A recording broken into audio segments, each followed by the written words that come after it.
안녕하십니까.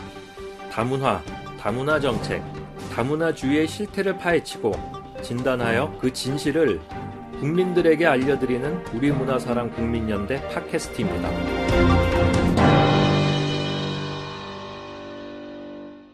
안녕하십니까. 우리문화사랑 국민연대 팟캐스트 방송 시작하겠습니다.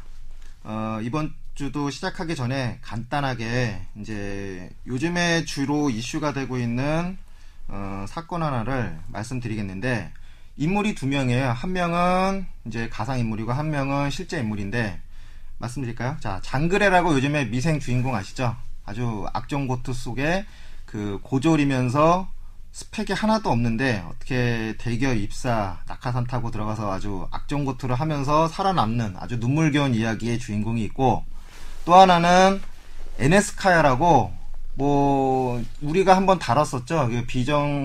비정상 회담이라고 JTBC 외국인들 모아놓고 하는 토크쇼 방송인데, 그때도 한번 사고를 쳤는데, 예, 지금 뭐 한 달도 안 돼가지고 이게 연타석으로 또 사고를 쳤습니다, 이 사람들이.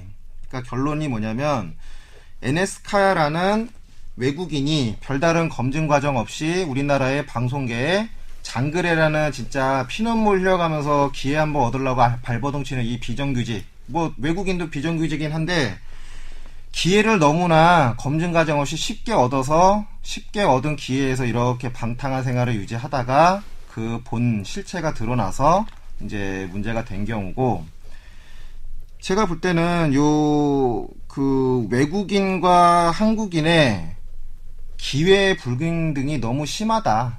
자, 뭐 TV 한번 나오려고 이렇게 열심히 노력하시는 분 많은데 외국인한테는 단지 외국인이라는 신분상의 혜택을 너무나 아주 과대하게 주고 있고, 그런 거의 부작용이 지금 NS카라는 어떤 터키, 우리식으로 얘기하면 외노자죠. 터키 외노자가 이렇게 터뜨렸는데 NS카야가 끝이 아닙니다. 계속 터질 거고, 터질 때마다 우리는 우리의 상식을 배말한 이런 위선자들에 관해서 실망을 하고 그럴 텐데, 과연 이런 걸 계속 우리가 지속을 해야 되나, 이런 거에 대한 회의가 좀 있고요. 일단 오늘의 주제를 간단하게 설명을 해드릴게요. 그 다문화에 관한 복지 논쟁이 우리도 좀 필요할 때가 되지 않았나 싶습니다. 제 새누리당이랑 그 새정치민주연합, 새민연에서 지금 복지 논쟁이 한참 뜨거운데, 보편적 복지이냐 아니면 뭐 선택적 선별적 복지이냐, 요거에 관해서 그 작년부터 또 재작년부터 계속 논쟁이 붙었다가 또 이번에도 계속 붙고 있거든요. 그런데 우리는 이 다문화 정책에 관해서도 이런 복지 논쟁이 필요하다고 보고 이때쯤 한번 의제를 띄울 필요가 있다라고 해서 이번 주 주제로 삼았습니다. 일단 저번 주와 마찬가지로 오늘도 이제 우리 그 팟캐스트의 또 다른 에이스인 유병균 박사님, 안녕하십니까? 네, 안녕하세요. 예. 그리고 우리 또 섀도우 스트라이커, 예, 딱 선생님, 안녕하십니까? 예, 주워먹기 다리. 예. 딱 선생입니다. 예. 저번 주에도 알차게 너무 이렇게 충실하게 준비해 주셔가지고 방송이 참 원활하게 진행이 됐는데, 오늘도 또 요 주제에 관해서 이제 유 박사님이 할 얘기가 참 많으신 것 같아요. 일단 그런데 요거로 넘어가기 전에 잠깐 이제 그 딱 선생님이 하실 말씀이 있다고 해서, 우리 그 NS카에 관한 어떤 그 의견이 좀 있으시다고요? 아니 뭐 의견이라기보다는 원래 이 섀도우 스트라이커라는 게 이제 골문 앞에서 저기 이제 시선을 자꾸 이제 흐트러뜨리는 임무가 있기 때문에 사실 전 개인적으로 NS카에 대한 관심은 별로 없는데 전번에 때 비정상 회담에서도 한번 다루긴 했었죠, 그죠? 근데 기분 나쁜 거는 이거예요. 우리 한국인들의 어떤 주변인 의식. 그러니까 요런 외국인들이 출연한 방송을 통해서 우리 한국을 세계 또는 친한파들이라고 하는데 한국에 대해 호기심과 관심을 가진 외국인들에게 두루두루 알리는 건 좀 굉장히 긍정적인 면도 있다고 봐요. 그런데 우리 한국인들의 어떤 주변의식을 더 강화시키는 역작용도 없잖아 있다라고 보거든요. 그게 무슨 말인가요? 그게 뭐냐면은 이 역사를 주도한 세력들이 주로 이제 유럽, 네. 미국 등의 해양 세력들이었는데 네. 거기에 반해서 이제 아시아는 주로 착취 대상이기도 했고, 좀 뭐 인정하든 인정하지 않든 간에 좀 2등 시민 같은 대우를 받아왔잖아요. 전에 신 박사님도 언급하셨지만은 프랑스 같은 데서는 이런 방송이 있지도 않고 들어보지도 못했다. 네. 그리고 혹시라도 외국에 대한 언급이 있으면 쟤들은 저래서 안 돼. 라는 식이지. 예. 그러니까 외국인들을 띄워준다든지, 네. 그들을 통해서 또 우리가 비판을 받는다. 이런 거는 상상할 수 없다라는 말씀이 있었잖아요. 네. 근데 이 비정상회담도 그렇고, 뭐 미수다도 그렇고 그런 유형이 아니거든요. 그러니까 그들의 눈을 통해서 우리를 비판도 하게 하고 그들의 평가를 받기도 한단 말이에요. 네. 물론 필요할 수도 있겠지.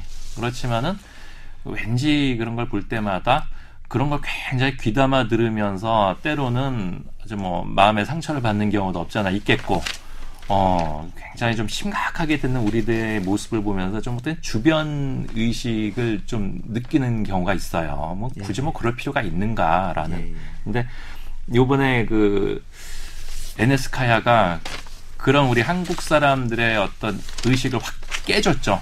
말 그대로 그냥 자기는 한 방에 훅 가면서 한국 사람들 확 깨게 해줬어. 뭐야, 알고 보니까 저 녀석도. 그러니까 네, 저는 결론을 아주 단순 명쾌하게 이렇게 설명할 수 있을 것 같아요. 외국인 외노자가 우리나라에서 상당한 자유를 얻습니다. 그리고 그 자유를 아주 극단적으로 아주 이용하는 형태가 이런저런 범죄로 나타나거든요. 최근에 콜롬비아 절도범 사건이 발생한 적이 있는데 면세점 들어와서 5분 만에 뭐 금고를 다 털어갔다. 그러니까 콜롬비아의 절도범이 입소문 듣고 한국이 참 절도하기 좋은 나라라는 이런 소문까지 났대요. 그러니까 한마디로 한국이 전 세계 범죄자들에게 글로벌 호구로 이미지가 아주 찍혔거든요. 그러니까 다양한 잡놈들이 우리나라에 들어와서 해먹기 좋은 나라로 소문이 났는데 그 중에 이제 아주 유명했던 것들이 우리나라 여자들이 참 쉽다라는 소문이 해외에 났대요. 이제 이런 소문이 난 근본적인 원인이 뭐냐? 외국인들이 우리나라의 성적 매력을 아주 막 발산하고 다니는 이유가 뭐냐? 저는 이렇게 봅니다. 우리나라는 외국인에 관해서는 거의 대부분의 어떤 사법적인 그 주권을 거의 반쯤 포기한 상태예요. 외국인들이 한국에 와갖고 제일 느끼는 위협이나 뭐 불안 요소가 뭐 어디 죄 지으면 깜빵 간다 이런 수준이 아니죠. 추방당하는 게 제일 겁나는 상황이거든요, 이 사람들은. 그러니까 당할 수 있는 제일 큰 형벌이 추방 정도예요. 웨네스카야가 요거 사건 터뜨리고 나서 추방이니 아니니 뭐 도피니 터키로 가니 마니 정도 가지고 뭐 이런 식으로 자신의 의무나 어떤 그 일탈에 관해서 뭐 대가를 그 정도로 한번 생각하고 있는가 모양인데 한마디로 외국인에 의해서 발생하는 성범죄에 관해서 우리나라가 너무나 관대하다 보니 외국인이 아예 한국에 입국할 때 애당초 그런 목적으로 오는 애들이 많다는 얘기예요. 아예 한국은 만만한 나라다. 한국 여자는 아주 쉽다. 그리고 우리나라는 성범죄에 관해서 이제 내국인 남자와 외국인 남자에 관한 차별이 굉장히 심합니다. 여성부가 아주 엄청난 활동을 해가지고 입법률, 뭐 기소율 이런 게 아주 내국인에 관해서는 아주 꿈도 못 꿀 정도로 뭐 어떤 사소한 거라도 다 걸릴 정도로 해놨는데 외국인에 관해서는 뭐 경찰이나 행정권이 거의 반쯤 포기한 상태이기 때문에 외국인은 아주 자유롭거든요. 그러면 외국인은 우리나라에서 성범죄를 거의 아예 거의 무슨 뭐 마음대로 할 수 있을 정도의 자유를 얻은 상태라고 봐요. 그리고 외국인에 관한 기소율도 너무 낮고 이런 상황이 합쳐지다 보면 한국 여자는 말하자면 그 외국인 남성들한테는 굉장히 쉬운 여자가 되는 거죠. 이런 것들을 비난할 필요가 없어요. 어떤 뭐 사이트에서는 한국 여자가 너무 해퍼가지고 뭐 이렇게 해서 한국 여자를 비난하는데 그게 본질이 아니고 외국 남자에 관한 사법권을 포기한 상태를 우리나라는 너무나 당연시 여기기 때문에 외국인에 관해서는 모든 게 다 열애가 돼버리는 거죠. 법적인 행사에서 다 포기해버리고 이게 여러 가지 외국인에 관한 특혜나 외국인만을 배타적으로 도와주는 외국인 인권단체나 외국에 관한 사법법 포위가 다 어우러져가지고 이런 사건이 발생을 했고 이런 NS카야라는 외국인의 일탈이 NS카야 개인의 어떤 인성 문제로 이해해서는 안 됩니다. 이거는 우리나라의 시스템 문제가 아주 근본적인 문제로 깔려 있어요. 저는 그렇습니다. 구조적인 어떤 모순이다 예. 라고 가져가는 게 전적으로 저 동의는 하진 않는데 네. 그때 틀린 것도 아니에요. 네. 근데 지도 한국 사회에 대해서 좀 만만하다 느끼고 좀 존경심이 떨어졌으니까 이런 짓을 자행을 했지. 네. 참 보면은 또 영어를 쓰면서 접근을 했다라 그래. 물론 또 상대방 여성 중에 또 교포가 있어서 네. 또 영어가 또 잘 통했기 때문에 예, 서로 예. 잘 사귀게 된 그런 것 부분도 없잖아 있었지만서도 저는 개인적으로 NS카야가 보수적인 면을 보이면서 한국인들에게 많이 어필을 했었잖아요. 네. 그래서 사람들이 보기 야 한국 사람 같다. NS카야 사고방식이 참 친근감 간다. 저도 그렇게 생각을 했었는데 예. 딱 보면서 느낀 게 저건 소위 말한 무슬림적 보수성이냐. 무슬림들은 여성을 갖다 좀 편하게 대하잖아요. 그 좋게 얘기해서 편하게 대한다는 얘기고 일부 다처라든지 그다음에 여성의 어떤 인권을 무시한다라든지 그 이슬람 사회 그런 좀 좋지 않은 일면들이 있어요. 그러한 어떤 터키라는 나라의 이슬람적 문화가 NS카야의 어떤 글로벌적인 사고에도 영향을 준 게 아니냐 이런 생각이 드니까 그에게 동조했던 어떤 보수성에 대한 그 호의가 확 깨는 경험을 했어요. 개인적으로 뭐야 이런 생각을 하면서 한마디로 선의로 대했던 한국인의 상식을 다 깬 거 아니에요, 이 사람이. 그렇죠. 상식을 깼다라는 게 본질이고 그게 결국 위선이 됐다는 얘기죠. 예, 위선이지. 결국은 위선이란 얘기예요. 그러니까 이런 검증되지도 않은 사람들이 무분별하게 한국에 들어왔고 그런 들어온 사람들을 아무런 검증 절차 없이 방송이라는 어떤 공적인 영역에 꽂아 넣고 그리고 이런 문제가 생기더라도 그 사람에 대해서 처벌할 수 있는 어떠한 이런저런 방식이나 형식이 없고. 아니 근데 이게 사실 처벌 그런 거는 아닌 것 같고 근데 뭐냐면은 그 검증 부분은 NS카야는 글쎄 좀 이론이 있을 것 같아요. 왜냐하면 얘는 충분히 방송인으로서의 어떤 자질이랄까 나름 상품성은 있었어요. 오래전부터. 근데 이제 역으로 얘기하자면 한국인 연예인들 중에도 그래. 제가 도대체 왜 방송에 나왔나 싶은 사람들도 적지 않거든. 그렇기 때문에 방송인으로서의 자질보다는 제가 보기에는 일단 개인의 어떤 도덕적 결함인 거지. 어떻게 보면. 그리고 이런 애들이 한국 사회에 대한 어떤 외국인데 어쨌든 간에 그 사회에 대한 어떤 존중심이 그냥 안드로메다로 그냥 날려버린 채로 이런 짓을 갖다 자행할 수 있는 우리 한국 사회 어떤 좀 외국인에 대한 지나친 관용, 이런 게 좀 문제가 있지 않았을까 싶은데 검증되지 않은 외국인 그건 혹시 또 이견도 있을 수도 있을 것 같고. 알겠습니다. 그러니까 동일한 조건의 한국인이 기회를 얻지 못하고 그보다 떨어지는 외국인은 쉽게 기회를 얻는다는 거에 대한 얘기를 한 거였고요. 그러니까 이런 걸 따지다 보면 어찌됐든 한국인은 문제가 생겼을 경우에 연예인 접어야 되는 상황일 거예요. 이런 얘도 접어야지 이제. 누구요? NS카야 얘도. 그럴 수 있고 그러더라도 한국에서 연예인 생활을 접는다 하더라도 인간 쓰레기로 매도당하면서 그렇게 사회생활까지 불가능하지 않잖아요. 최악의 경우 터키로 가면 땡인데 이 사람은.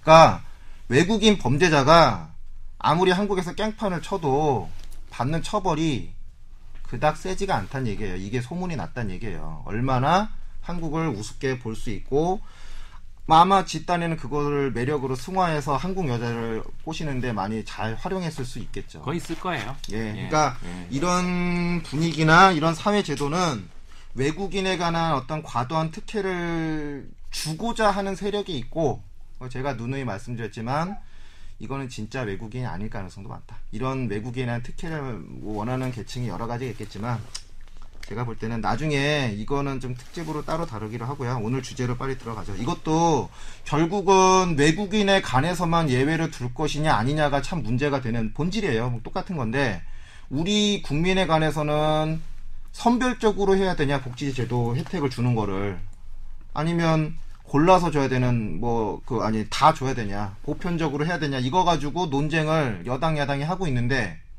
아니 외국인에 관해서는 그냥 외국인이라는 자격증만 갖고 있으면 다 줘야 된다는 식으로 서로 합의하고 있다 이거죠. 이게 말이 되냐 이겁니다. 이 문제에 관해서는 이제 전문가이신 유 박사님이 좀 자세하게 설명을 해주실 것으로 제가 기대를 하고 있습니다. 뭐 다 이제 언론을 통해서 다들 뭐 듣고 있고 뭐 보도된 내용들인데 일단 뭐 금년부터 특히 네. 금년 작년에 이제 여야 또 이제 사회적으로는 소위 말하는 이제 진보 진영, 보수 진영 나눠서 네. 아주 선명하게 이렇게 대립하고 있는 보편적 복지, 선별적 복지. 그러니까 우선 그 논리를 한번 네. 이제 짚어보고. 예. 보편적 복지는 어디 쪽에서 주장하나요? 그 논리를 짚어보고 이걸 이제 다문화 복지 특혜 쪽에 한 조명을 해보자 이거죠. 그래서 이제 이 보편적 복지라는 거는 이제 선별적 복지는 선별적으로 그러니까 이게 그 지원이 복지가 필요한 계층에 대해서 선별적으로 집중해서 지원해 주자는 거고 보편적 복지는 그러지 말고 다 평등하게 균등하게 다 주자. 네. 이제 뭐 이런 이제 취지죠. 그래서 여당 쪽에서는 그러니까 새누리당 새누리당 쪽에서는 뭐 재원이 한정돼 있는데 네. 뭐 새누리당에서도 뭐 대놓고 그거 뭐 보편적 복지 하지 말자는 소리는 못하지. 네. 표를 의식하니까. 네. 뭐 그 좋은데 돈이 없지 않느냐 돈이. 네. 재정이 한계가 있는데 어떻게 그걸 다 하느냐. 선별적으로 네. 해야지. 이제 이런 입장이죠. 네. 그래서 특히 이제 그 애들 그 이제 급식 문제, 예. 보육 문제가 이제 논란이 많이 되고 뭐 작년에 아직까지 금년이구나. 지자체에서 뭐 경기, 경남 뭐 이런 이제 지자체에서는 손들었잖아 이게. 일종의 이제 디폴트 선언이 이제 못하겠다. 예. 이렇게까지 이제 나온단 말이에요. 그래서 이 우리 내부의 이 애들 밥 먹는 문제, 이 애들 보육 문제, 돌보는 문제를 가지고 돈이 없어가지고 다 주자, 일부만 주자 그렇게 싸우면서 왜 이거 다문화 특혜 복지는 아무 소리도 안 하는지 그게 참 뭐라 그럴까요? 참 답답하기도 하고.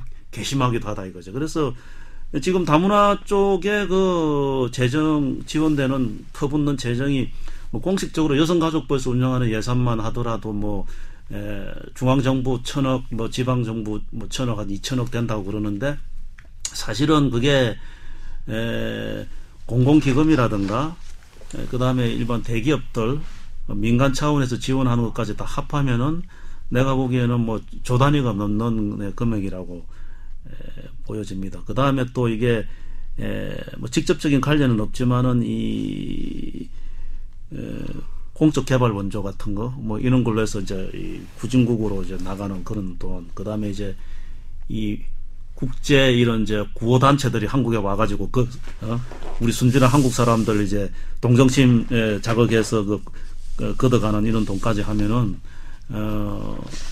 이거는 뭐 나는 수조 원에 이를 거라고 생각을 해요. 그래서 그런 돈이 우선적으로 그런 돈보다도 우선적으로 여기 이런 뭐 무상급식, 무상보육 이쪽으로 우리가 재정을 집중하면 되잖아요.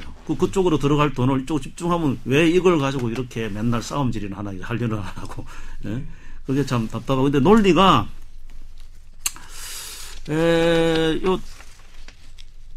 그러니까 이제 얼핏 보면은 재정이 한정돼 있는데 전면적으로 실시하는 보편복지 이거는 어렵다. 이건 어찌 보면은 합리적이고 현실적으로 보여요. 그런데 이제 이 진보 진영이나 야당 측의 주장도 그게 일리가 있거든요. 네. 그 뭐냐면은 이거는 시혜적으로 이렇게 뭐 국가에서 국민들한테 베푸는 게 아니다. 이게 뭐 국민들이 뭐 거지도 아니고 이건 당연한 권리다. 국민이 당연한 권리지. 이게 무슨 이게 복지냐 이게. 특히 애들 밥값하고 애들 돌보는 게 그게 무슨 복지냐. 필수적으로 국가가 해야 될 거 의무다. 이런 주장 이것도 상당히 나름 또 일리가 있는 말이에요. 그래서 나는 이제 이걸 이렇게 뭐 가지고 둘이서 이렇게 싸우지 말고 일단은 이게 필요하잖아요. 하여튼 이게 애들 그 급식 문제든 보육 문제든 하여튼 필요한 거란 말이에요. 네. 그 돈을 어떤 식으로 주든 간에 필요한데 그걸 그러니까 합리적으로 재정을 다 잘 이렇게 안배하면은 될 건데 예를 들면은 불효불급하게 나가는 그런 예산에서 좀 떼와가지고 이렇게 배부를 하면 나는 이런 뭐 논쟁이 필요 없다고 보는데 자기들 쓸 돈은 따로 또 챙겨놓고 이것만 가지고 이렇게 다투다 보니까 이런 문제가 생기지 않느냐 생각합니다. 특히 이제 저 야당이나 이런 진보 진영에서는 지금 자꾸 이제 여기 현 정부 뭐 이명박 정부도 그렇지만 이제 부자들 감세, 재벌 감세 쪽으로 해왔잖아요. 그걸 그러지 말고 부자들하고 재벌들 정세해서 재정 확정하면 되는 거 왜 돈이 왜 없다는 말이냐. 그래서 나름 또 나름대로 논거가 있고 일리가 있어. 그래서 이제 이게 평행선으로 이렇게 달려오고 있는데 이 다문화 복지 이걸 이제 뭐 다문화 복지니 뭐 무상 복지니 이제 이렇게 주장하는 거 사실 무상 복지라는 개념이 좀 이게 애매해요. 복지면 복지지 무상 복지가 있느냐 이거지. 그것도 복지에다가 무상자를 붙이는 그래서 무상 복지를 야당 쪽에서 뭐 진보적인 무상 복지 하니까 이제 여당 쪽에서 그게 좀 무상 복지냐. 국민 세금으로 이게 쓰는 건데 그게 어디 공짜냐고 국민 세금 주문해서 다 나오고 나가는 돈이지 또 그게 또 맞는 말이거든요. 그래서 가급적이면 나는 뭐 무상복지라는 말은 안 썼으면 좋겠어. 특히 이제 다문화 쪽, 다문화 특혜, 다문화 복지 특혜 또는 다문화 뭐 특혜 복지 이렇게 이야기하는 게 좀 선명하다. 왜냐하면 이게 일반 국민들하고 달리 좀 차별적으로 더 이게 지원해 주는 거잖아요. 그래서 무상복지라기보다는 무상복지는 뭐 일반적인 말이고 그게 또 이제 무상이 아니고 세금으로 쓰는 거니까 무상이란 말이 타당하지 않다는 말도 또 일리가 있고 해서 뭐 다문화 특혜 복지, 다문화 복지 특혜라고 하는 게 더 선명하지 않겠나 생각. 나는 그런 용어를 좀 쓰고 싶어요. 그래서 이거 지금 이제 이런 논란과 함께 이제 여성가족부에서도 이제 금년 들어서 이 다문화 지원 예산이 굉장히 중복적이고 이렇게 이중적으로 이렇게 유사한 사업들이 이제 중복적으로 이렇게 집행이 돼서 예산이 낭비되는 사례가 많다고 이제 그렇게 많은 지적도 받고 그 정부에서도 그렇게 이제 느끼고 있기 때문에 지금 이제 전국에 한 220군데, 211군데 정도 되는 그 다문화 가족 지원센터를 건강가정지원센터로 이제 통폐합해서 이제 시범적으로 지금 운영을 하고 있거든요. 뭐 내년까지는 한 50개 정도를 이제 시범으로 운영한대 건강가정지원센터를. 그래서 이번에 참 12월 달에 그 임석영 의원이 이제 다문화 가족 지원법하고 건강가정지원법 개정안이 이제 그거예요. 그거는 마냥 뭐 잘못됐다고는 볼 수 없고, 하여튼 내가 추이는 봐야 되겠지만은 일단은 이제 그런 취지에서 이제 개정을 한 거거든. 이 다문화 가족 지원법 지원센터와 건강가정지원센터 통폐합. 그러니까 다문화 가정지원센터를 건강가정지원센터로 이제 통폐합한다. 그러니까 이 다문화 가족 지원센터라는 그 자체가 그 용어 자체가 좀 차별적이라는 그런 이제 지적도 이 다문화 주의자들로부터도 또 많이 또 이야기가 나오기 때문에 뭐 그런 취지에서 정부에서도 가급적이면 앞으로 다문화 가족 지원센터라는 말을 안 쓰고 이제 건강가정지원센터로 이제 통폐합하려는 그런 움직임인데 뭐 금년 그 상반기에 뭐 그랬다가 또 뭐 전국에 그 다문화 가족 지원센터가 서울로 올라와가지고 여성가족부 앞에서 시위하고 제가 그랬어요. 그래서 어쨌든 이거는 이제 이런 방향으로 이제 갈 것 같습니다. 그래서 이제 문제는 이 다문화 가족 그렇다면 이제 다문화 가족 지원법을 없애고 이걸 이제 통합을 해야 되는. 다문화 가족 지원법은 그대로 놔두고 그냥 건강가정지원센터하고 이제 운영만 통합해서 하겠다. 이게 좀 상당히 내가 보기에는 납득이 안 가고 이제 모순이다 이거죠. 건강가정지원센터로 통합을 하면은 다문화 지원법을 당연히 폐기를 해야죠. 근데 이제 폐기를 하면 이제 난리가 나니까 이제 폐기는 못하고 지금 어정쩡하게 이제 시범 사업이 되어가지고 하고 있는 것 같아요. 그래서 지금 우리 입장에서는 이번 차제에 이걸 강력하게 정부에 밀어붙여가지고 아예 다문화가족 지원법을 왜냐하면 명분이 없으니까 다문화가족 지원센터를 건강가정지원센터로 통폐합하면은 다문화가족 지원법이 존재할 이유가 없죠. 폐기를 해야죠 당연히. 근데 지금 뭐 여론의 이쪽 저쪽 다문화주의자들 그 여론의 압박을 받아가지고 폐기를 지금 뭐 한다는 말을 입 밖에도 못 내고 있는 것 같아요. 그래서 좀 우리 쪽에서 좀 강력하게 그걸 좀 밀어줄 필요가 있겠다 이렇게 생각을 합니다. 그러니까 이제 다문화 관련 단체에서는 여야당 간에 여당 야당 간에 그 무상복지 논쟁 있잖아요. 이것에서 좀 한 발 빼서 우리는 특혜를 받는 거를 계속 유지하고 싶은 거죠. 그러니까 자신들은 계속 특혜를 받고 싶고 정치적인 어떤 그 정쟁에 무상복지라는 카테고리 안에 우리가 들어가서 우리의 어떤 밥그릇을 뺏기고 싶진 않다. 그러니까 우리는 우리 밥그릇을 계속 유지하고 싶다. 요거잖아요. 그러니까 만약에 논리적으로 그 복지라는 카테고리 안에 그 외국인 다문화 가정들한테 이렇게 거의 특혜나 다름없이 주어졌던 복지 혜택이 만약에 편입돼 갖고 한다면 당연히 그 우리 사회에 지금 의제로 떠오르고 있는 무상복지 논쟁에 외국인이 받고 있던 특혜가 그냥 들어가서 심사를 받고 그대로 이제 결론이 나면 따라가야 되는 입장인데 그 기득권이 이제 뺏기기 싫으니까 그렇게 이제 실력 행사를 해서라도 우리는 우리의 기득권을 유지하고 싶다. 이게 이제 뭐 다문화 가족 지원센터를 건강가정지원센터 통폐합하는 문제로 이제 뭐 공청회나 뭐 이런 이제 학술 뭐 토론회 같은 걸 많이 했는데 거기서 나오는 이야기들이 이제 통폐합하면 한만 해도 예산이 줄어들 거 아니냐 다문화 예산이 그리고 다문화 가족의 지원에 대한 것도 사각지대가 생긴다. 그래서 이제 그런 점을 좀 지적하고 우려하는 그런 이제 주장들이 많이 나와요. 근데 어쨌든 간에 그 첫째로 이제 다문화 가족 지원법이 가장 문제가 그 소득에 관계없이 소득이 뭐 연봉이 몇 억이라도 외국인하고 결혼했다는 이유만으로 지원해 준단 말이에요.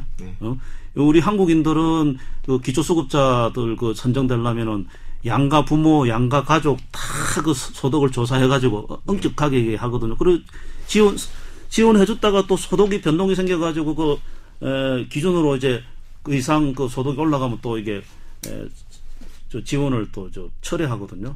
근데 이거 다문화 가족 지원은 소득이 뭐 몇 억이라도 지원을 해준단 말이에요.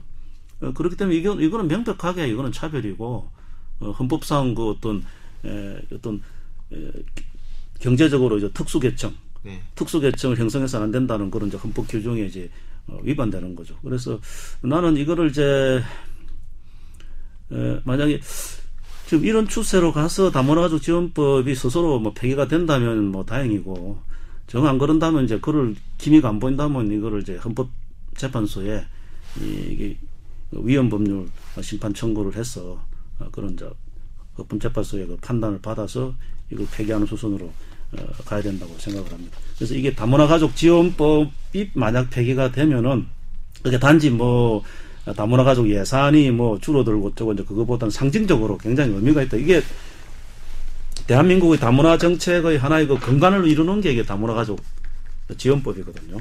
그래서 이게 없어지면은 사실은 이게 다문화 가족 그러니까 나는 이제 이걸 없애는 이유가 다문화 내지는 다문화 가족에는 용어 자체를 갖다가 이제 없애자는 거거든. 그러면 이게 존재감이 없어지는 거지. 그게 그러니까 그 다문화 가족이나 다문화라는 그 용어가 있기 때문에 거기에 자꾸 이제 이게 뭐라 그럴까 예산이 들어가고 조직이 들어가고 하기 때문에 없는 예산도 만들어가지고 자꾸 이제 돈을 이제 쓰게 된단 말이에요. 그래서 이 용어 자체, 이 조직 자체, 다문화 가족 지원법이라는 이 자체를 이제 없애는 게 우리가 1차적인 목표로 세워야 된다. 뭐 그런 이야기입니다. 보면은 다문화, 소위 말하는 이제 다문화 가족 지원 여기에는 여야다 할 것 없이 보편적 복지를 얘기하는 것 같아요 보니까. 그러니까 여야 상관없이 다 주자. 외국인 다문화 가정이면 다 주자. 그러니까 우리 한국 애들 이제 학교에서 급식 밥 먹는 데는 이게 보편적 복지, 포퓰리즘이냐, 선별적 복지 이거는 뭐 위화감 조성이냐 말들이 많은데 그 소위 말하는 다문화 가정 지원에는 둘 다 이구동성으로 보편적 복지야. 그냥 소득 수준과 관계없이 다 깔아주는. 참 보면은 이거 갖고도 보면 싸울 만한 거리가 충분히 되는데 왜 이거 갖고 안 싸울까? 참 희한한 거야 이게. 지지 세력으로 삼고 싶으니까 그런 거죠. 뭐 다른 이유가 있겠어요? 당연히 지지 세력으로 뭐 투표권을 주는 순간 누구 찍어줄지 지금 구애 경쟁하고 그것도 있겠죠. 있는데. 그것도 이제 적지 않을 것 같고, 예. 그다음에 조금 전에 우리 유 대표님께서 다문화 가족 지원법은 폐지해야 한다. 다 폐지해야 해. 이건 좀 왜냐하면은 어느 나라든 이민 정책을 실행함에 있어가지고 이민을 옴으로써 GDP가 올라가야 이게 이민의 효과가 있는 거지. 네. 오히려 GDP가 내려가. 그러니까 세금을 깎아먹는 이민 정책이라는 건 백해무익한 거거든요. 네. 그리고 예를 들어서 정주를 시킨다라는 것도, 그래서 이주민을 받는다라는 것도 국내에서 검증된 어떤 정말 국가, 공동체에 기여할 수 있는 그런 인재들, 그런 사람들은 사실 우리 국내 복지 예산을 갉아먹진 않잖아요. 오히려 더 보태주지. 그런 사람에 대해서 선별적으로 이게 해당이 되는 정책인 거지. 이렇게 다문화 가족 지원법이라는 독립법안까지 만들어서 오히려 세금을 지원해줘야 하는 상황임에도 불구하고 정주시킨다. 이거는요, 오히려 이거는 진짜 이 공동체를 해치는, 야, 이거는 너 눈에 보이지 않는 이거 역적질이죠, 진짜. 다문화 가족 지원법 그 자체가 이게 모순이 있는 거예요. 예. 뭐냐면은 다문화 가족 이른바 국제 결혼 가정을 이런 막대한 차별적, 우리 내국인들, 일반 한국인들 하고 달리 이런 차별적인 복지 행정을 퍼주어야 제대로 이게 제대로 이제 정착이 되고 어느 수준으로 올라간다 할 것 같으면은 뭐냐면 이 다문화 가족, 그러니까 국제 결혼 가정이 그만큼 문제가 많다는 거 아니에요. 취약하고. 그렇죠. 그걸 또 돈으로 해결하려고 한다면 돈으로 할 게 아니고, 이 문제를 해결할 수 있는 방법 간단하게 그냥 이 다문화 가족이 안 생기도록 하면 돼. 그러니까 안 생기도록 하면 되는데 정부에서는 거꾸로 계속 이걸 부추긴단 말이에요. 장려하고 국제 결혼하면은 돈 지원해주고, 그다음에 또 국제 결혼한 가정에 대해서는 이런 특혜적인 지원을 해주니까 계속 이제 일반 우리 국민들이 이거 국제 결혼하면 이런 좋은 점이 있으니까 결혼하게 될 거 아니에요. 그다음에 또 언론에서도 말이 미화시켜가지고 딱 이제 이걸 홍보를 하고 그러니까 이런 짓을 하지 말아야 되는 거지. 하지 말고 이는 국제 결혼이 안 되도록 해야죠. 그러니까 지원을 안 해주면은 더 이상 이런 국제 결혼이 이렇게 양적으로 이런 이렇게 증가하지도 않을 뿐더러 다문화족들이 지금 제대로, 안 그래도 지금 이혼율도 좀 높잖아요. 이렇게 지원해줘도 이혼율 높은데 지원 끊어버리면 아마 다 없어질 것 같아요. 내가 보니까. 다문화 가족 지원을 끊는 게 나는 해결 방법이다. 역설적으로 이렇게 생각합니다. 그래 더 이상 안 이런 매매혼적인 이런 후진국의 참 이런 빈곤층 여성을 갖다 돈으로 사오듯이 이래가지고 이런 매매혼적인 이런 결혼을 안 하도록 해야 이게 이제 해결이 된다 이거죠. 역설적으로. 근데 이걸 오히려 더 계속 부추기면서 그런 사회적 문제가 일어난다면서 이제 돈으로 계속 지원해줘야 된다. 세상에 이런 정책이 어디 있어요, 이게. 근데 또 이걸 내버려 두면 어디냐, 이 사회 문제가 될 수 있다라는 생각도 물론 했겠죠. 사방에 이제 노총각들이 우리도 장가가게 해달라 하고 들고 일어나고 어떻게 그 사회 불만 세력화 될 수도 있다, 뭐 그런 생각을 한 건지는 모르겠는데. 네. 예. 그러니까 장가가게 해달라면은 이제 장가를 갈 수 있도록, 그러니까 국가에서 다문화 가족 지원 국제 결혼하는데 지원해주는 그 재정 한 몇 분의 1만 해도 상당히 우리 내국인끼리 결혼이 촉진되지 않을까 싶어. 예를 들면 내국인끼리 결혼하는데 농촌으로 예를 들면은 또 취약 계층으로 또 시집가는 여성에 대해서 돈을 지원해준다 하면은 그 돈 타면 나서 우선 가는 척이라도 할 거 아닙니까? 나중에 이혼할 값에. 아니 역으로 이제 역발상으로 이런 쪽으로 이제 돈을 우리가 바라는 쪽으로 이제 예산을 수립하고 정책을 써야죠. 근데 이제 그거를 안 하고 국제 결혼 쪽으로 이제 밀어버리는 바람에 정부에 대해서 불평불만들은 안 하게 됐단 말이야. 우리 장가도 못 가고 대가 끊어지게 생겼는데 이런 현실을 정부는 아냐, 이런 불평에 대해서 이제 정부는 비껴나고 이제는 그 외국인 신부하고 그 국제적인 문제로만 그냥 끝나버리게 됐단 말이야, 이게. 그런 것도 좀 없지 않아 있는 것 같아 보면. 저는 두 분 패널이랑 의견이 완전 반대인데요. 달라요. 전혀 차원이 달라요.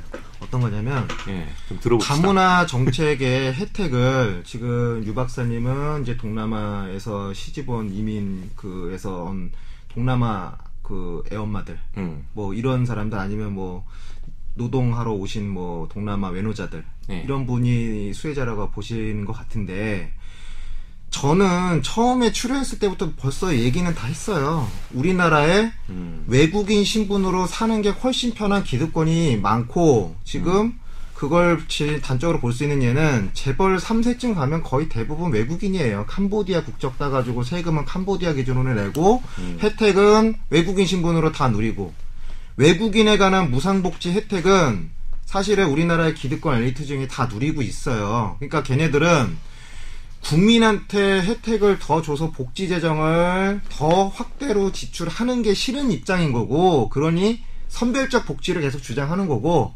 자기들은 이미 무상복지 받고 있거든. 그 다음에 근데 이제 아직 기득권이 아닌 그 야당 쪽 이런 사람들은 강남에 살면서 어디 명문대 나와가지고 고위직이나 아니면 뭐 대기업 다니면서 아니면 전문직 다니면서 하는데 우리도 불쌍한 사람이다 해서 우리한테까지 복지 혜택을 좀 다오.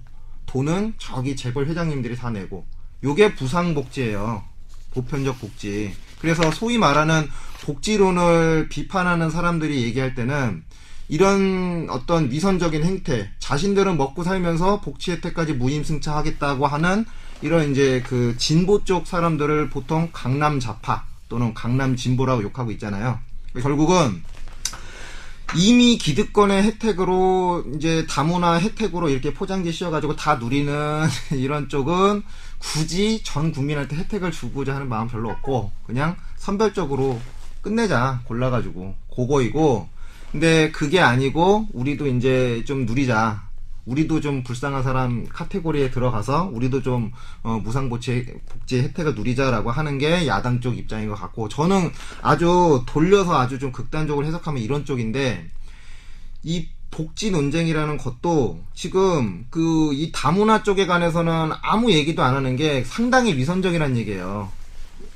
그 논리적으로 완전히 모순이거든요. 그 왜 외국인 또는 다문화 가정한테만 예외로 이런 식으로 다 자격 조건에 가서 거의 무제한적으로 혜택을 다 주면서 그 우리나라 사람한테 자국인한테는 이렇게 골라서 주느니 뭐 무상복지를 보편적으로 주느니 선별적으로 주느니 선별적으로 주고 뭐 보편적으로 준다 하더라도 결국은 세금은 누군가 내야 되는데 그 세금은 한국인이 내는 거고 세금 내는 사람을 그 저 진보 쪽을 이제 재벌 이제 부자 증세 이쪽에서 찾으려고 하고 그게 이제 실현 가능성이 떨어지니 어쩌는 식의 반론을 많이 제기하고 있죠. 이제 여당 쪽에서는 이런 논리인데 사실 그 외국인 또는 다문화 가정에 관한 어떤 특혜 비슷하게 주는 거에 대해서는 여당 야당에 관해서 아무런 논쟁도 일어나지 않고 있다는 게 상당히 위선적인 상태라는 거를 제가 지적을 좀 하고 싶습니다.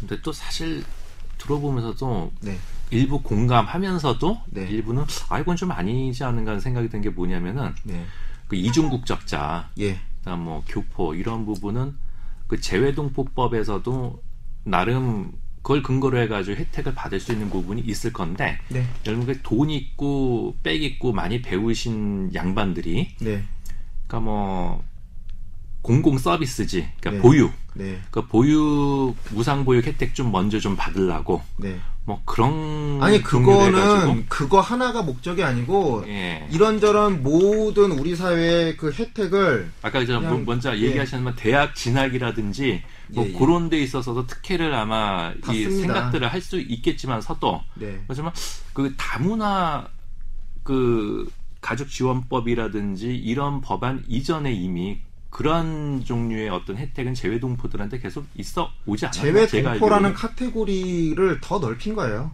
어떠한 형태의 그 국적을 갖고 있더라도 다 혜택은 받고 싶다. 이런 쪽에 제가 보는 관점은 그러니까 동포들이나 이런 그 검은머리 외국인들은 요즘에 그 재외동포 단체들에 대한 어떤 우대도 많이 하고 있는 걸로 알고 있어요. 그걸 뭐 비례대표 의원도 뽑아주고 그래 아마 재외동포법을 뭐 손질해야 한다느니 뭐 이런 얘기들도 계속 나오는 거 보면은 그쪽으로도 얼마든지 자신들이 그 역량 발휘를 할 수 있는 여건은 되는 것 같은데, 저는 이제 특히 다문화라고 하면은 검은머리 외국인들도 문제가 되지만 불법 체류자, 외국인 노동자, 그 다음에 이 인신매매에 가까운 이 매매혼, 네.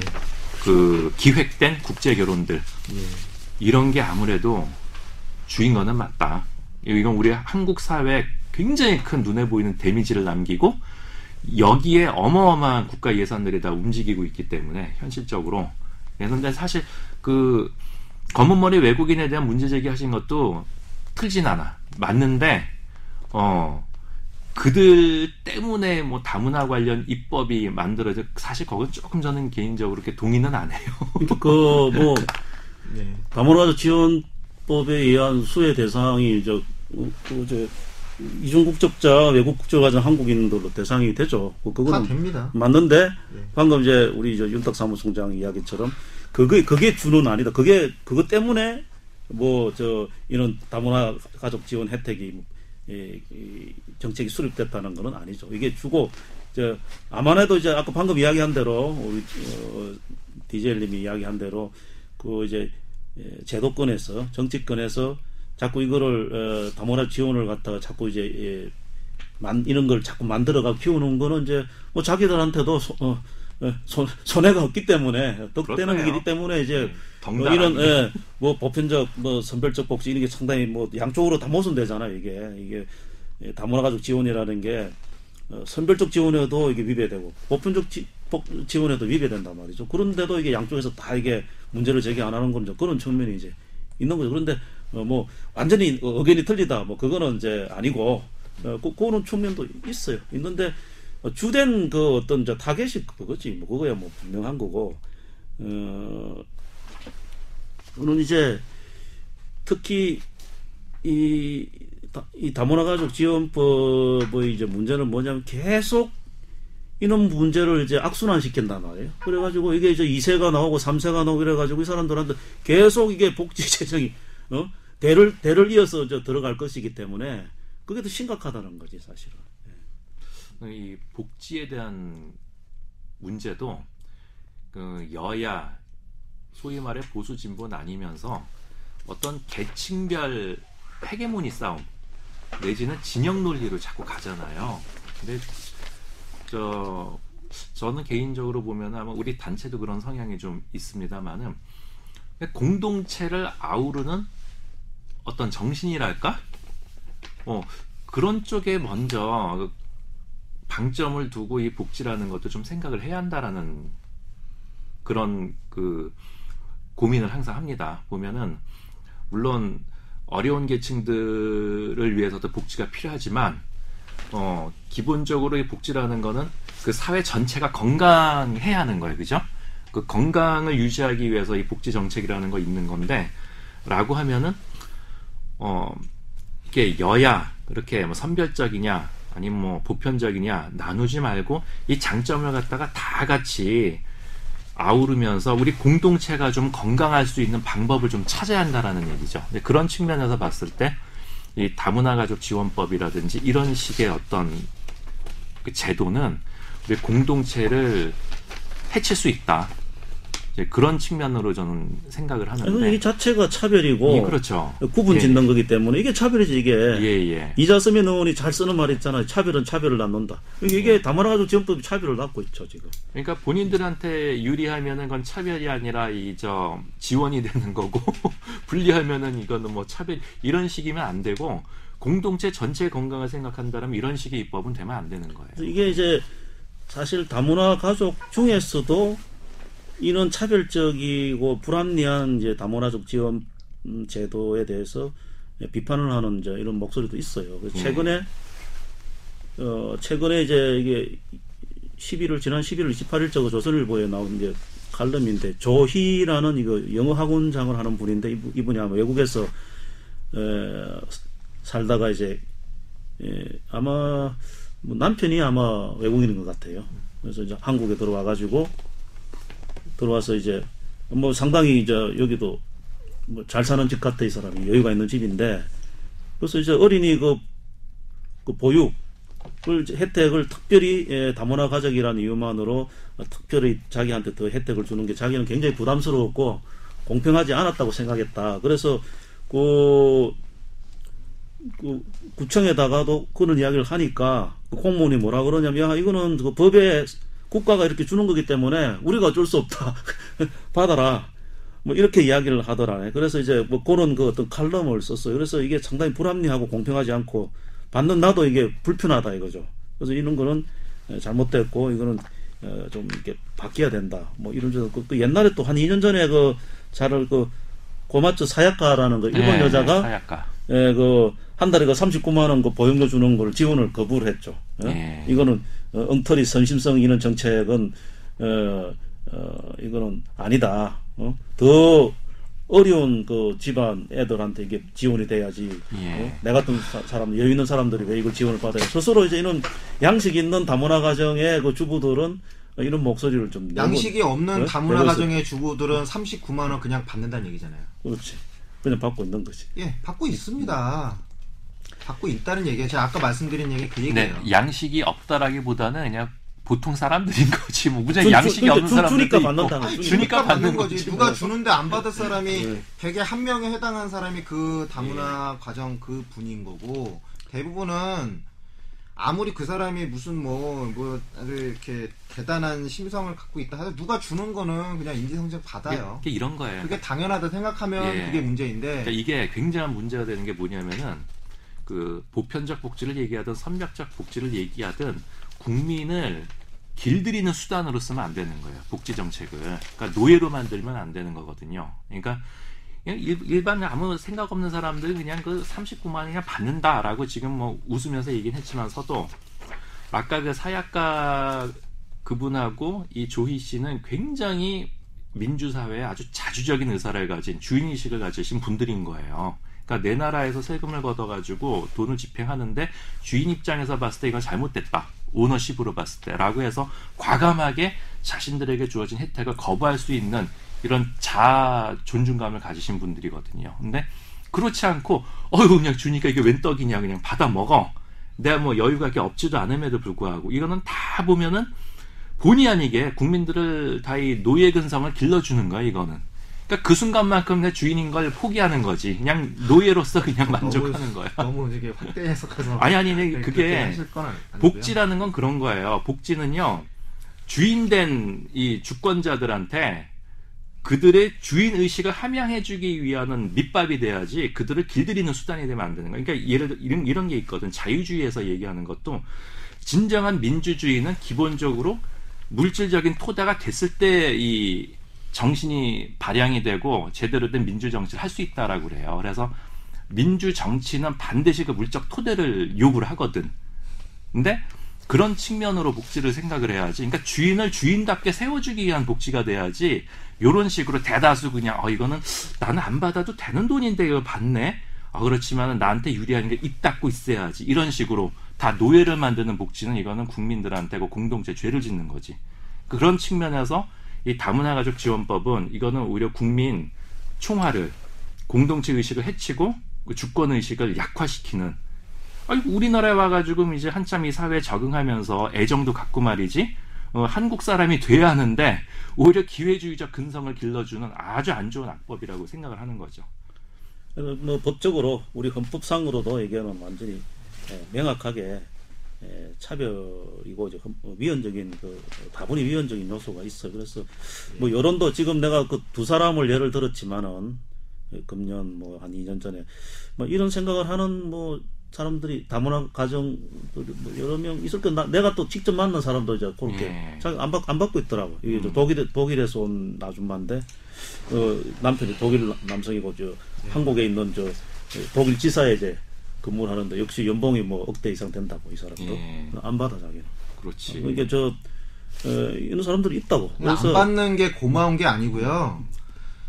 받아야 될 사람이 못 받고 안 받아야 될 사람이 법에 의해서 받게끔 유도를 하고 있는 거 아니에요. 그러니까 결국은 복지 재정이라는 거는 필요한 사람한테 필요한 만큼 주는 게 복지라고 나는 생각을 하는데 뭐 이렇게 거창하게 생각 안 합니다.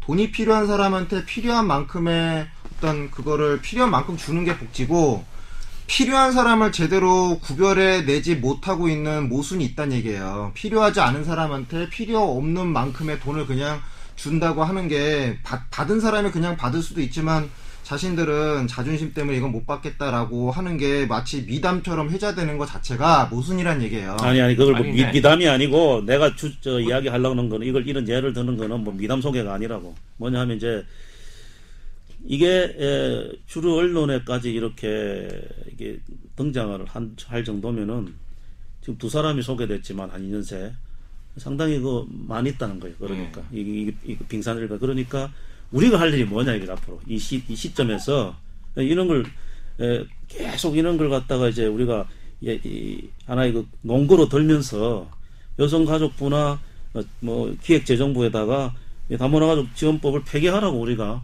적극적으로 우리가 농고를 세워서 그 농고라는 게 결국은 필요 없는 사람들한테 그러니까. 과도한 혜택이 가는 법이다 이게. 이 다문화가족 지원을 받는 사람도 이런 이야기를 하지 않느냐. 근데 왜 이거 폐기를 안 하고 자꾸 의원분 쓰냐 말 누구 좋으라고. 그렇죠. 그러니까 제가 얘기하고 그 이야기를 이제 제가 말씀드리고 싶은 것도 그거야. 그러니까 보면은 정책이 지지층을 만드는 가장 쉬운 방법은 돈 매기는 것만큼 쉬운 게 없어요. 네. 한마디로 이게 선이든 악이든 떠나서 일단 매기면은 먹으면 일단은 돈값을 해야 해, 밥값을. 그러니까 이 다문화 가족 지원법이란 걸 수단으로 해가지고 소위 말하는 이제 다문화 가정, 뭐 국제 결혼 가정이라든지 이런 외국 국적이었지만 뭐 한국에 이제 가서 사는 이런 사람들한테 이런 식으로 돈을 먹인단 말이야. 큰 돈도 아니고. 그러면서 무언가 그 세력들만큼은 자신들에게 복종을 해주거나 아니면 부역을 하거나 동정표를 준다거나 뭐 하여간 어떤 식으로든 끌어들이려고 하겠지. 그렇다면 그 사람들은 자신들의 자유의사하고는 상관없이 그 돈 몇 푼 먹은 바람에 그들한테 뭐 표를 줘야 한다거나 선의를 베풀어야 해. 이게 주인된 의식이 아닌 거지. 이거는 굉장히 불합리한 거잖아요. 아니 우리나라에는 뭐 이쪽 저쪽 다 그거 지지하니까 뭐 그런 효과는 난 별로 없을 거. 그러니까 폐기하라 이거지. 별로 효과 없으니까 빨리 폐기해야 되고. 지금 이 다문화적 지원법도 그렇고 이자서민이 발의하려고 하고 있는 지난번에 공청회 한 그 아동복지법 아동복지 보장 기본법도 보면은 이렇게 이런 복지 대상을 선별해서 외국인들 또 외국인 출신 우리 국민을 차별적으로 이렇게 특혜를 주는 이런 구조를 만들어 놨단 말이에요. 그래가지고 뭐 5개년 연간 계획 모든 중앙정부와 지자체가 계획을 수립해서 어거지로 그리 안 하면 안 되게끔 이렇게 만들고 또 나중에 사후 평가를 하게끔 예산을 확보를 해야 된다고 그렇게 명기를 해놓고 있고 그다음 뭐냐면은 굉장한 행정수행 아니 정부에서 언제 그거 다 하냐고 일일이 그 조사해서 뭐 실태 보고를 해야 되고 뭐 별의별 게 다 있어. 그러면 이게 공무원들이 바쁘니까 결국은 뭐냐 그 이제 나중에 그 맨 뒤에 그 법을 만들고 조항이 있다고 항상 그 들어간다고 그게. 그러니까 이런 사업을 위해서 관련 민간단체에 이걸 이제 위탁한다. 위탁해서 이제 예산을 지원한다. 그러면은 공무원들에게 하기 귀찮으니까 할 수 없으니까 민간단체에다 인권단체 이런 데도 지원을 위탁을 한단 말이야. 그러면 결국은 이 사람들이 우리 같은 한국 사람들이 그거를 이제 하게 되죠. 요즘 뭐 일자리도 없는데 하나의 밥벌이가 되는 거예요. 그러면 이게 완전히 강력한 뭐라 그럴까? 이 지지 세력이 되는 거지. 자기 밥그릇하고 관계가 되니까. 그렇죠. 이런 구조를 계속 악순환이 되는. 그러면은 이 나중에 이걸 이제 다시 이번에도 뭐 이게 다문화 가족 지원센터를 건강가정 지원센터 통합한다고 와서 난리지기니까 나중에 이거 정부에서 스스로 이걸 없애려고 그래도 못 없앨까 왜? 이걸로 밥벌이하는 놈들이 엄청 많으니까 갑자기 못 없앤단 말이에요. 이게 이런 구조 지금 이제 다문화 가족 지원법이 있고 아동 건강 이주 아동 뭐 보장에 관한 기본법 이거는 완전히 이거는 다문화 가정 지원법이 아니고 이주 아동이라는 외국인 아동만을 위한 그런 특별한 이 법이라고. 그래서 엄청난 행정력과 조직과 예산이 지원되도록끔 이렇게 되니까 이걸 이제 우리 국민들이 네티즌들이 미친법이라고 손석희 팩트 체크 그럴 때 XX법이라고 되는데 그게 뭐 대단한 거냐 미친법이라고 뭐 괜찮다 그 미친법이라고 쓰자고. 그래서 사실 그걸 뭐 미친법이라고 이야기할 수밖에 없어요. 이거 제정신이면 그런 법을 만들 수 있느냐고. 근데 이 법의 구조 자체를 보면은 5개년 계획 있잖아요. 다문화가족 지원법. 그러니까 단시간 내에 어떤 질과 양을 확 늘리는, 그러니까 다문화 가족의 그런 어떤 목표 하에 만들어진 법이기 때문에, 네, 거기에 이런 보편적 복지도 묻지마식으로 다 들어가 버린 거고, 그러니까 그런 의도가 이 법에는 분명히 있다라는 얘기지. 어쨌든 간에 세력을 키우겠다는. 그러니까 지금 지금 이 박근혜 정부 들어서 이 최경환 장관이 이제 기획재정부 장관으로 와서 상당히 내가 보니까 좀 기대되는 일을 하고 있는데, 우선 그렇습니까? 예, 우선 그 이제 국고보조금이 부정수급 내지는 뭐 이제 중복 유사한 사업에 집행되는 걸 이제 싸그리 정리를 하겠다고 이렇게 이제 강력하게 이걸 이제 드라이브를 끌고 나섰어요. 그래서 이 정부 보조금을 이제 정보 공개를 통해서 국민 감시와 참여하에 투명하게 진행하겠다 이렇게 이제 선언을 했어요, 이 사람이. 이게 이제 정보 공개 정부에서 적극적으로 스스로 옛날에 정보 공개 잘 안 해줬거든. 좀 뭐 벨 차는 것만 해줬지. 그런 거는 저 소송을 해야 이걸 됐다고. 그런데 기획 부총리가 이 정도 나오면은 앞으로 우리가 정보 공개해서 자료 넣기는 쉬울 거라고. 스스로. 그 다음에 이런 이제 국고보조금 관리위원회라는 컨트롤 타워를 만들어 가지고 이걸 운영을 하겠다 이렇게 돼 있고, 특히 이제 그 재정 전반에 우리가 지금 재정이 좀 어렵잖아요. 그래서 뭐 지금 뭐 국가 부채가 뭐 1000조 어쩌고 하지만 사실상 이거 이제 공공기관하고 정부의 정부에서 이제 민간 부문의 이제 보정선거, 그 다음에 뭐 국민연금이 이게 적자, 그 다음에 이제 민자사업한 거 이제 그 적자 보전해주는 이런 것까지 다 그 부채기 때문에 그것까지 다 합하면은 한 1,500조 내지는 2,000조에 육박할 거라는 그런 이제 연구 자료가 나와 있어요. 이게 뭐 어마어마한데, 그래서 이제 지금 이제 최경환 장관은 이게 재정 정반에 이런 이제 그래서 이게 심각하기 때문에 유사 중복 사업은 강력하게 조정해 나가겠다. 그래서 구체적으로 중소기업, 복지, 일자리 지원 등을 특히 이제 정비 대상으로 삼고 계속 그 이제 구조조정하는 그런 어떤 사업 대상을 이제 발굴하겠다. 그래서 나는 우리가 좀 이제 이걸 정리를 해서 뭐 여성가족부 이런 데 쫓아주면 이제 기획재정부로 바로 이 구조조정해야 되고 저 유사 중복적인 이런 불효불급한 이런 예산을 쓰고 있는 게 바로 다문화 지원 사업이다. 이래가 우리가 좀 그래서 내가 지금 우리 대외협력위원장 시켜가지고 여성가족부의 그 다문화 예산 좀 세밀하게 좀 지난번에 왔던 거는 굉장히 좀 미흡하기 때문에 구체적으로 또 추가로 정보 공개 요청을 또 했어요. 그래서 그런 거 우리가 분석해서 이게 다문화 가족 지원 사업이 지금 최경환 부총리가 지금 발굴하려고 애쓰는 그런 중복 유사 사업이다라는 걸 우리가 그런 논거를 만들어서 기획재정부를 우리가 좀 밀어붙여야 되겠다. 야, 그래서 이걸 좋은 생각이시네. 기획재정부가 나서서 여성가족부로 박살을 내야 맞습니다. 이게 먹히지. 사실 우리가 여성가족을 가봐야 우리가 뭐 먹히냐고. 사실은. 기재부가 딱 예산안 세워버리면 끽소리도 못하더라고. 그렇죠. 그러니까 요 보면서 저도 생각이 드는 게 앞으로 여성가족위원회 국회 여기를 쫓아다닐 게 아니라 예산결산위원회, 예결위하고 법사위 여기를 앞으로 우리가 열심히 쫓아다니겠다는 생각을 해. 그게 훨씬 더 이거 운동하는데 효율적이에요. 최경환 부총리가 나는 뭐 새누리당 뭐 원내 총무할 때는 뭐 별로 사람도 그렇게 뭐 썩 잘생긴 얼굴도 아니잖아.